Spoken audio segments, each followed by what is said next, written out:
Hello. Today I will be answering some of your questions from Instagram. I posted this morning, so don't expect there to be a lot of questions.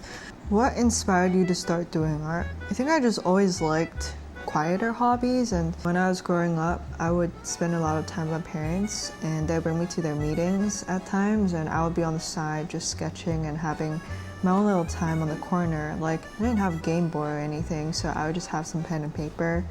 And I think that's kind of my early fascination with drawing. That just continued into middle school, high school, college. I've just found it most natural for me to draw, and I loved drawing. I loved a lot of artists, so I always had that fascination with the arts, whether it's through manga and anime. And manga has played a role in influencing me liking artists such as Lil Thunder, and I think anime shaped a lot of my early worldly desires and dreams. For example, like Shogokara, that one was my favorite growing up, watching that. Told me in your live stream how to calm down and got all A's for finals. Thanks. All A's, amazing. I feel like staying calm is probably the best way to go when it comes to exams, because when you know that you've done the work and you prepared for it, it naturally just comes in, so congratulations. What inspires you from Ash? Hello, Ash.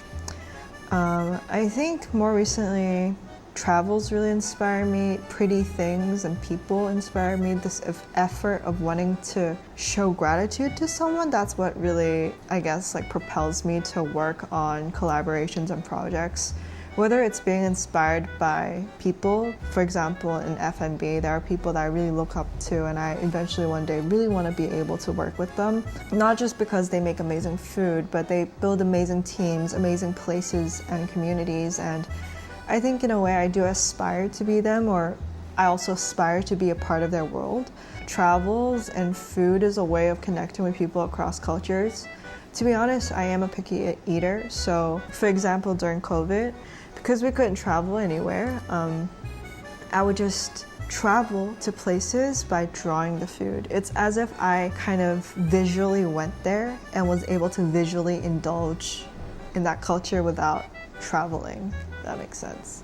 Very excited for graduate school. To be honest, LSU was the first school that accepted me, so I didn't expect to be going to my first acceptance and my first choice, or rather safety. I know it sounds crazy that I'm saying LSE is my safety, but I think in my mind I knew that that was probably the school to go because of the course and the major. I'm doing a sociology major, and the course is called Culture and Society. I got asked why I'm not doing art history or something art related, and the answer is because I seriously don't feel like I'm able to further this academic path with art studies in particular. I think when it gets too deep down into art history, it can become very, very narrow. And ultimately, what I do want to do post-grad and post-grad again is actually work in something bigger than just art. Art is part of culture. And so when we're questioning what shapes culture, that's where sociology comes in, and that's why I decided to pivot into sociology. Although originally I was like, oh my god, I want to get a PhD in art history.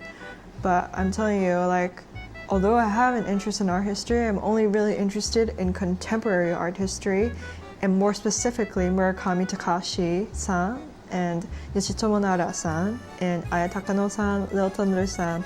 Those are the people that I'm really interested in terms of current contemporary art. And why I'm interested in them, I think the commercial success and the sustainable business models that they've built for their craft is very respectable for me.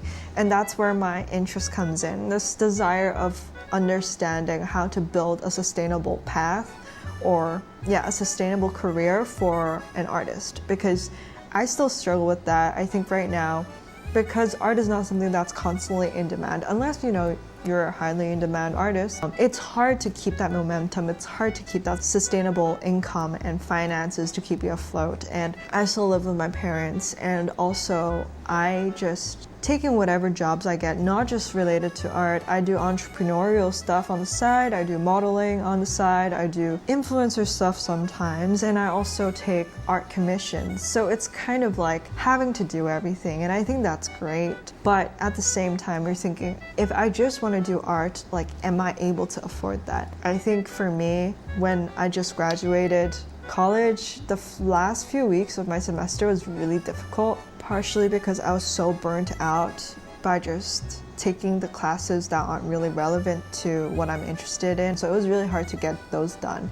But those are done, and I still did really good. GPA is 3.89, by the way. I had to flex that because I do think being good at academics opens you a lot of paths, and don't ever sleep on that. Even if you're bad at it, find ways to get good at it, because it's gonna matter for you.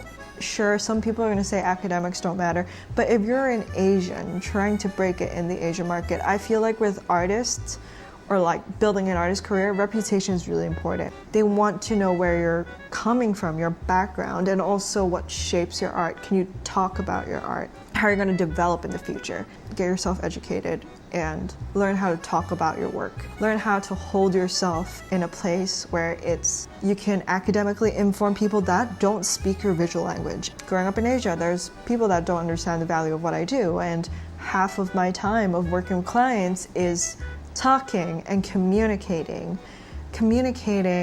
why I think this is going to visually work for them, how this is going to benefit them, how does this fit their visual identity, how do they translate what they're saying into visual terms. And as a designer, you are tasked to kind of talk to them. And maybe so, like, you should get a media and comms degree, which I also did think about. But the thing is, with sociology, it's very similar to media and comms.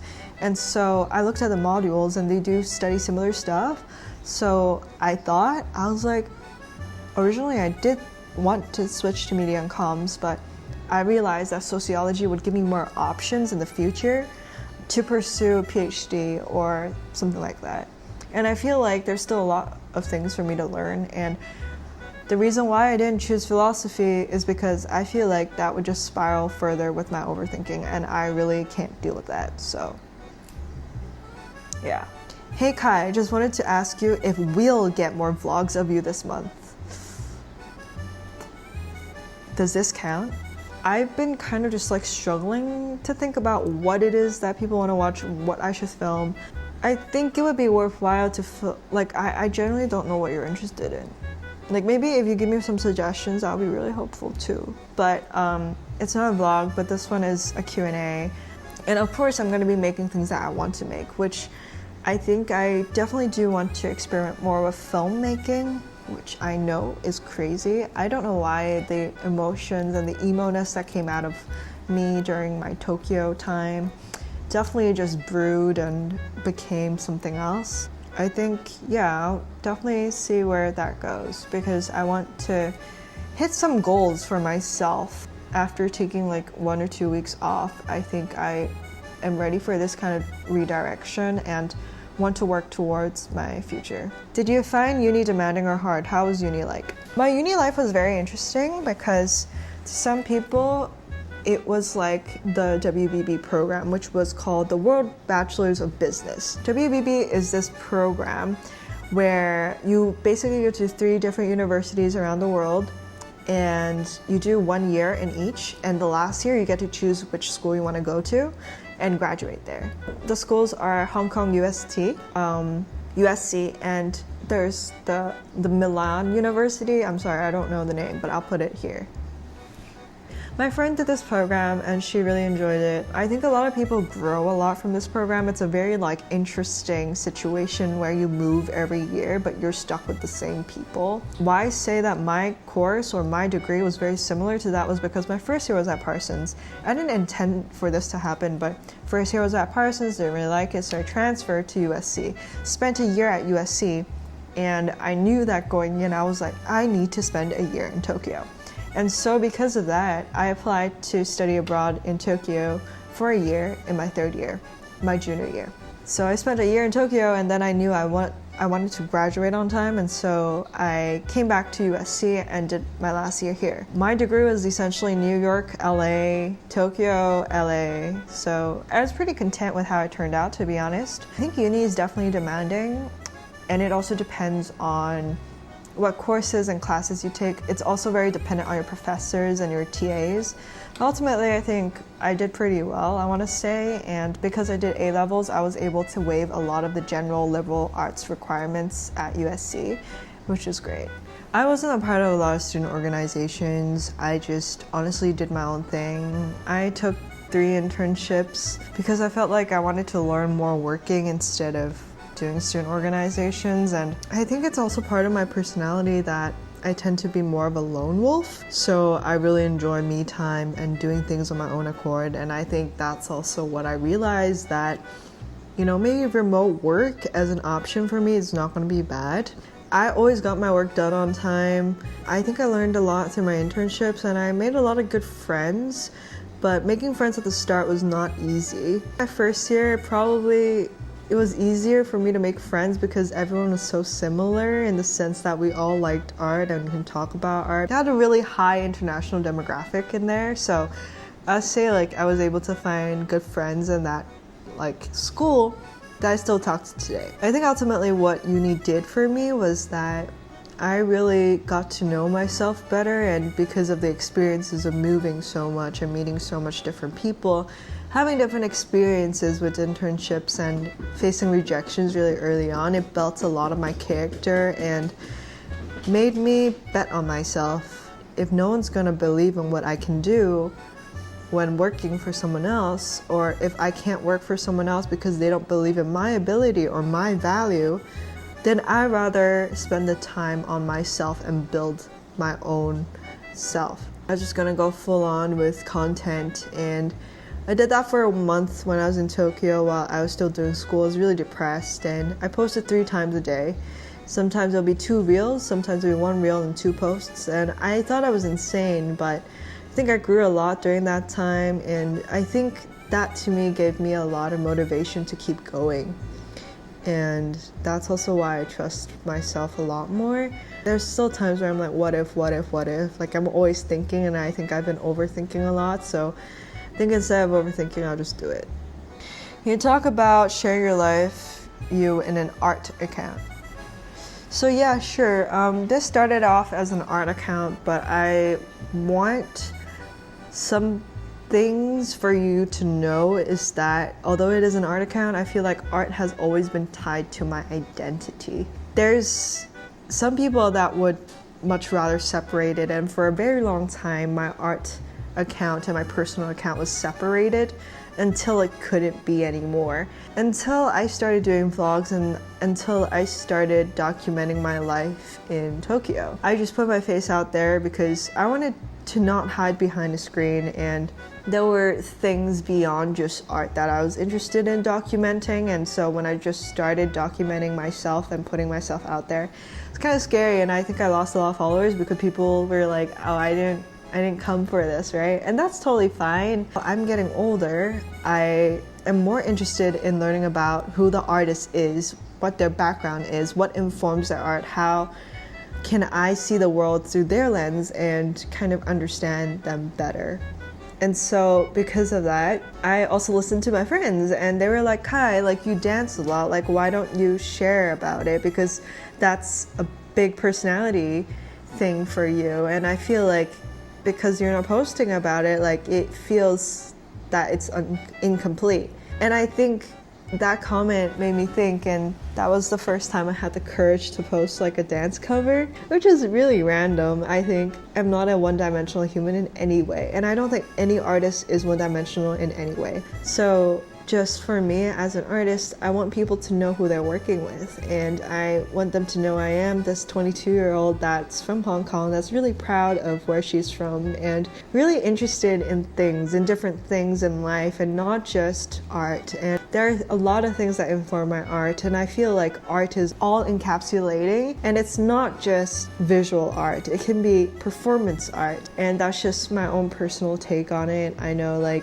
some people would rather keep it separate, it. I think for me, it's just become a part of everything. How do you keep yourself going in the creative field considering how unstable it is? As I talked about it briefly, you have to be very flexible and entrepreneurial. I'll say something is that I didn't expect to be an entrepreneur in any cases, but I think I accidentally became one. There are different ways that you can brand yourself and what you can do and like what you can provide to clients or to people. You can go entrepreneurial, you can start your own stationery business, and if that's gonna like stabilize your income, then great. Art. So I'm glad that you say creative field, because I feel like for me, I'm carving my own path here. I think I'm still figuring out for sure. I'm trying to become an expert in my field, not just through art, but also in academia, where I can become more recognized over there and gain legitimacy. I think the issue is sometimes with art is that when it is just art, it is difficult to start out as an artist. I'm not saying this is impossible, but it's very luck driven too. I can't say that happens a lot. And for me, how I'm trying to keep myself stable is because I'm just trying out different things at the same time. It's so tiring, yes. And I would much rather just focus on one thing. I tell my parents this, I'm like, I'd much rather do one thing. Like, why do I always have to diversify everything? And a part of it comes from overachieving. And another part of it is knowing that there's other potential out there that I am waiting to develop, and it's either not time yet, I'm still too young, and I'm still going at it. I'm not dismissing that it's there, and I'm recognizing what I have there, but I'm also giving myself time and peace to develop. And a creative career takes a long time. It's not something that just happens overnight. And so how I keep myself going is that there also is no other option for me, because art is something that I feel so passionately about. I create every day. It's not even like, I can't really imagine not doing something creative. It's like a drug. Cookiedevilz available for Malaysia in the future. So Cookiedevilz hopefully will be available in Asia once I get like consignment or anything. It's just that for me, shipping internationally is slightly difficult with customs declaration and shipping being a little bit expensive for books because it's quite big and heavy. So yeah, maybe soon, one day, if there's anyone that's interested in doing consignment or anything, please reach out, email me right here, or just visit my website or DM me, please. You're awesome, by the way, cute and cool. Thank you. When did you start drawing? I knew you loved it. Cliche also, but I think you start loving it when it becomes really natural for you. And you start loving it when people around you also tell you how good you are at it or how naturally talented you are at it. Because I've been doing it so often and I knew that it was what I was best at since I was young, that it only made sense for me to go to art school. And it was like, I didn't hesitate at all when choosing a major. I was just like, I knew this was what I wanted, and I knew I wanted to study art as my main thing. But of course I had other interests, and that's why I ended up choosing the US instead of the UK, because in the UK I would have been only able to study art, and that wasn't really what I wanted either. And even when I went to art school in the States for the first year, I felt like I sacrificed a part of myself to just do art, and I didn't feel that sort of like groundedness. Some part of my curiosity was wasted somewhere, and that's why I ended up transferring to another school so that it was more fitting for me. And then I ended up double majoring in art and East Asian studies, which are two things that I'm really passionate about. And why I'm passionate about it is because the East Asian studies part is really about culture and Japanese culture, East Asian culture, things that inform my art. And that's why I decided to go for that major instead, or those two majors, because then I can better understand why I'm so drawn to East Asian culture, why I'm so affected by it, and how I can kind of use my knowledge on both sides to kind of communicate that with audience and also better understand myself. What's your motivation? I think I just have a lot of dreams. Like, I'm a very ambitious person just by nature. Like, I think a part of it now, looking back at it, is because I watched a lot of magical girl anime or these like strong female protagonist animes that gave me a lot of dreams and hopes, and I just like had that feeling. And also, when you grow up in Hong Kong, I think you have a lot of strong females around you. We tend to be a little bit aggressive by nature. Like, you know how like in Asia, like Koreans and like Cantonese people are known to be kind of aggressive. I think because of seeing that growing up, I consider myself to be a little bit more tomboy and masculine in this aspect. I remember once I was talking to my mom and she was like, I never taught you to have such big ambition. Like, where did that come from? And I think it just, the belief that I know that I can do something good, not like better, but I could do better, I could be better, and this idea of wanting to always get better for myself and be the best version of myself, that's what pushes me forward, because I know I could do really good things and I think I have really good morals, so everything about that just feeds together. Starting a capstone project inspired by you. Please check your DMs, I love you. Thank you. I do read DMs, but I can't reply to all of that, so I hope you understand. Love what you are doing. Are you also drawing pancakes and cookies? Yeah, I draw anything. Cookies, the thing is, like, right now I really like to draw desserts that are really pretty, like parfaits and things that are like, have cream, whipped cream, or some cherries and fruit. I just think that's really pretty. I'm going to Hong Kong soon in July. Do you have any recommendations, places, food, toast as a local?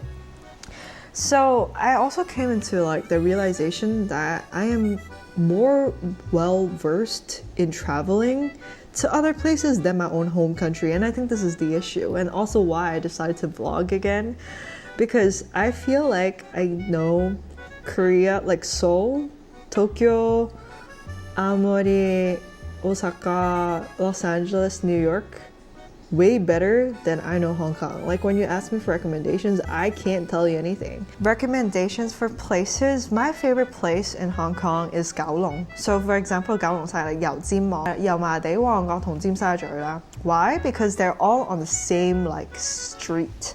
Hong Kong is very small, and also I feel like that's the street that you see most of Hong Kong, like what Hong Kong is known for, I want to say. I love K11 Museum. I know it's not very Hong Kong, it's very like international and modern, but like I feel like that's my favorite part of Hong Kong, because seeing that for the first time, it feels so beautiful, everything's just amazing.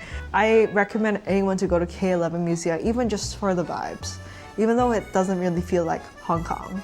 But it's just so pretty there. I love just walking by the sea there. 我覺得深水埗咧 like 嗰個區係好地道. I want to say very like Hong Kong. 去西九龍中心嗰度有溜冰場. Really interesting. They have like a roller coaster upstairs too. Don't know if that works, but yeah, that exists. Why I say Wanggong is because I used to go to Long Hong Fong a lot with my friends, and next to Long Hong Fong there's Argyle Center, which they have a lot of like Korean imported products, and before Korean products were so readily available everywhere, they had everything, and it was like amazing going there. Causeway Bay I don't really go to as often because it's on the island, so yeah, those are my favorite places.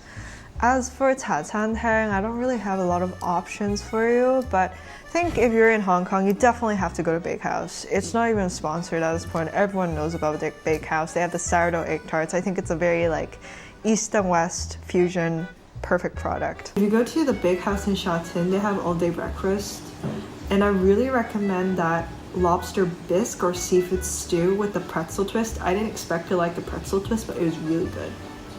And an interesting place I'll say is Yaomade Dai'an, and I love going to the fruit market. That's just like what I like to do. I just like to look at fruits and go to the wet market. Do you have any plans for the future? Yes, I have many plans for the future. So I'll be going to London first, and while I'm in London, I plan on trying to find a talent agency there to represent me, because I would like to eventually also go into acting on top of modeling and all of these creative pursuits that I have. I'll have to see what opportunities London will bring me, or what opportunities I will be brought to, considering that I will be around the world for a bit. What do you do when you're burnt out? I came back really burnt out from school back to Hong Kong and I just hibernate. Usually I find that being in nature helps a lot, being with family helps a lot, being with animals help a lot, like being with pets if you have any. Coming back home and being able to spend time with my pet really helped me just get through how I felt about burning out in school and just everything. I guess for me with emotional regulation, it catches up later. There's like a slight delay because I suppress a lot of things when I'm trying to get things done because I know it's not the time to be emotional. When I do get the time to actually finally slow down when I'm burnt out is that I usually try to take myself out, go to places that I know are like comforting, or I try to try something else new, something that's new. And as like an INFJ, I like my solo alone time, so any sort of like monk mode or hibernation works for me. Is there a specific place or person you see yourself being 10 years from today?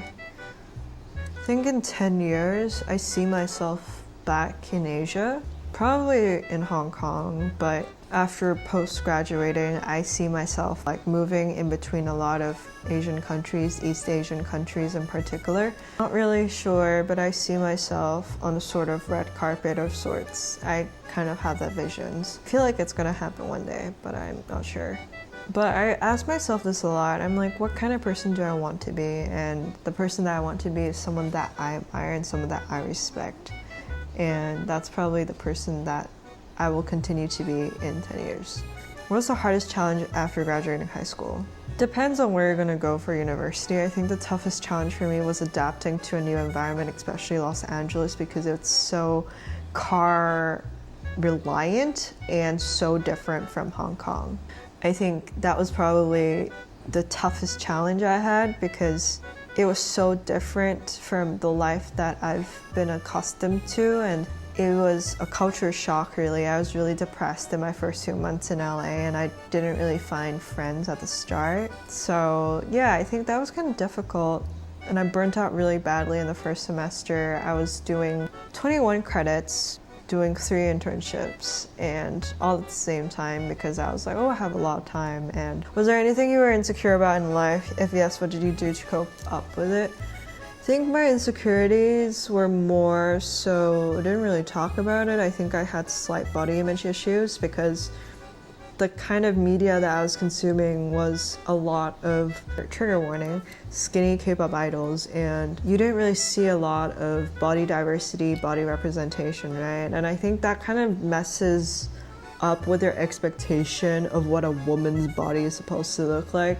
And so when I was experiencing second puberty in university, you know, like I was gaining weight, I was like turning into a woman because I was of age, right? Just felt like I was like not supposed to, like I was supposed to keep into this really small size and the same weight that I was in middle school, and it just felt really weird. And I guess just also being on the taller side, right? Like it meant that I was on average taller than a lot of guys and also bigger than a lot of guys. As a girl, I've kind of just had the narrative that usually it is the guy that is supposed to be physically bigger or like physically taller in some aspects, so I just didn't feel very feminine. And I think more so also because of the way I talk and the way I interact with people, it can be more tomboyish and less feminine. So that was something that I had to figure out. And when you interact with different people, you're gonna have different experiences. They have different perspectives of you. So I think that was kind of like a little bit of my insecurity that I felt internally. How did I cope with it? I think modeling helped me cope with it. I think when I started seeing myself in the camera and seeing myself in other people's worlds and finding a way to style myself that isn't uncomfortable to myself, that was probably the way that I felt more comfortable in my own body. Favorite song at the moment?